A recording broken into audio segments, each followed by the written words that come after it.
hardest thing in the world is? The hardest thing, by far, is being a fucking woman. It is so hard to be a woman. It is hard to be a woman from so many cases. From the physical appearance piece, right? It's like you have to look a certain way. Can you pause it, Deli? Just leave me on the screen. And if pause you don't it. look a certain kind leave me on the screen, though.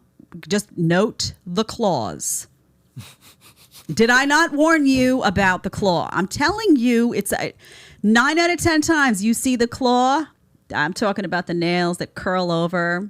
Nasty too, by the way. You ever think about what gets trapped onto those nails? It's a lot. It's hard to clean under there is all I'm going to say. Spot the claw and spot the headache. Play a little game of spot the claw in your life. Walk around and be like, oh my God, her nail.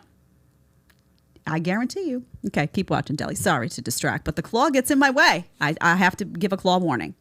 Okay. kind of way, it's like, you ain't the woman. You got to have your hair done. You got to pay for your nails did. You got to pay for your eyebrows. You got to get your lashes done. On top of that, we have to be the strongest human beings on earth. If we cry, we too sensitive. If we tough and independent, we act like a man. We have to conceive. We have to be the breadwinners. We have to be mothers. We literally have to be everything for everybody else. Yo, it is tiring being a woman. But at the end of the day, who is there for the woman? Okay. Who? Let's pause it here. Who's there for us? So she's tired because she's trying to be a woman and a man. You catch that? That would be exhausting, right? You're trying to be a woman. You're trying to do all of the feminine roles. You're trying to be a man. You're trying to do all the masculine roles. That's why she's exhausted. She's saying, oh, if you cry this, if you... No, you're not expected. Guys aren't expecting you, by and large. Vast majority, remember, we speak, and vast majority aren't expecting you to be the breadwinner. You're putting that on yourself. You're listening to society say you've got to compete with a man, and at the same time, you're listening to your biology say you got to be a woman, you got to be feminine, you got to be all these things. So you're in constant conflict, and you're also like, how can I be all things to all people? Honey, you can't.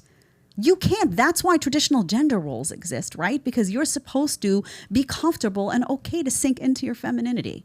Whatever that means for you. You should be comfortable with that. You shouldn't be like, well, I have to be feminine and masculine at the same time.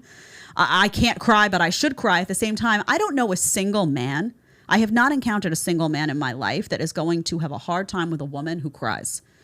Granted, if you're a basket case, you're crying all day, every day, you're in some type of like some crazy going on, that's different. That becomes very, very challenging to live with. But if you watch a sad movie, you cry, something happens, you cry, you lean on the shoulder of your man, you get upset. I don't know a single man, alpha guy, that's going to have a problem with that. That's called you being a girl, right? That's what it is. That's okay. That's why they love you. That's why they find such tenderness in you.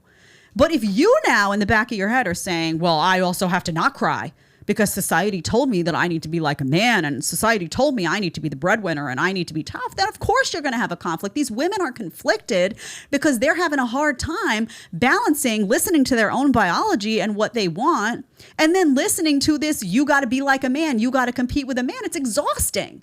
Also, honey, listen, all of this stuff, the eyebrows, the hair, the nails, you're putting that on yourself. You've made that decision. Yes, would a guy want you to be feminine? Yes.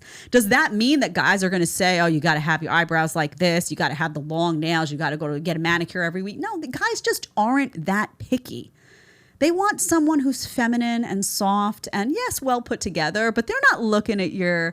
I don't get messages from the guys in my audience like, oh, Jed, you really got it. You know, your roots are coming through. You know who sends me messages like that? Women. Oh, look at her. She's wearing a tank top. Oh, my God. In Florida, the audacity, a tank top. I don't get any messages like that from guys at all. I get messages about the content, right? I don't get like, oh, did she tweeze her eyebrows today? That is women imposing that structure and that pressure on other women. So you're listening to society tell you you got to be a man. You got to compete with a man. You're listening to other women pressure you. Oh, did you get her hair dyed today? Oh, look at her nails. Has she had a pedicure this week? You're letting all of that flood your mind and you're stressed out to the max. And the only thing getting squashed in the process is your softness and your femininity, because how could you be soft and feminine when you're trying to do all this other stuff? You're going to lose that, of course. And then you know what? You're going to be alone, and then you're going to be mad at guys. Like it's their fault. Oh, I'm alone and it's guys' fault. No, honey, maybe it's you. Stop listening to society. Stop listening to the magazines. Stop worrying about what your girlfriends think. That's it. Forget it. Forget it. And start thinking about, if you want to attract a man, what guys really care about. I'm telling you, I say this every day. It's always like stunning to women. You got these women that are like so over maintained, like the long, like the claw, the tons of makeup, the eyelash. You know what they're doing now with the eyelashes, gluing them on. And most of the time it looks like they're wearing I don't know. It's like, is that a spider? Is that, what's going on over there? Right? It looks like you're going to get caught in that web. And women always forget this. Guys, 9 out of 10 times their eye will go right to that woman.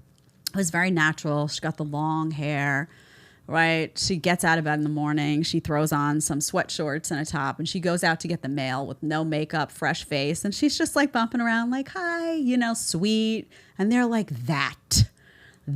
And these girls that are so overdone all the time are like, there's a lot of like confusion. You're trying too hard. You're overdoing it. What are you trying to hide? And I always tell guys, by the way, this is a warning sign. Never get with a girl who's afraid for you to see her without makeup on. That's a deeply insecure woman. There's something wrong there. There's something if she's that uncomfortable with herself, she's never going to be comfortable with you complimenting her. She's never going to be comfortable just relaxing in the bedroom. That's a problem. That is a big, big problem. I remember a friend of mine years ago was dating a girl, and he was like, she won't even go to Dunkin' Donuts without eyeliner on. It was a disaster. It's a disaster. You need somebody who's comfortable in their own skin. And part of femininity is just like the tossing of the hair. It's a lot of attitude, right? This she may have the long nails, and she may have the long hair, and she may have a ton of makeup. She's not feminine. She's not, that's not, no. They'd rather take those nails off, take some of that makeup off, leave your natural hair, curl up on the couch, and just talk. Just exist like a woman, right? They're so afraid of their softness. All right, let's continue. I think there's a close to that clip, Deli. Let's take a look. That's what we want to break down and say, I'm tired. I don't feel like doing it. I don't want to be a woman. I'm tired. I just had this epiphany like literally yesterday. I was like, yo, it is so tiring being a woman. Okay, so again, she's exhausted because of herself. She's not exhausted because she's being a woman. She's exhausted because she's trying to be a man. She's exhausted because she's struggling with her biological impulse to be feminine and to act like a woman, with her societal need that she has programmed in her head to compete with other women, and with this desire to be a man. Like, I got to also be a breadwinner. I got to also act like the man of house. I got to also do X, Y, and Z, or the media won't love me, or I can't watch The Handmaid's Tale without bowing my head in shame. These people are sick, right? So she's tortured. Good, honey. Good luck. Be tortured. If you like the short clip and want to watch the full episode, click here. And if you want to connect with me one-on-one on Connect, you're going to click right here. Let's get to talking.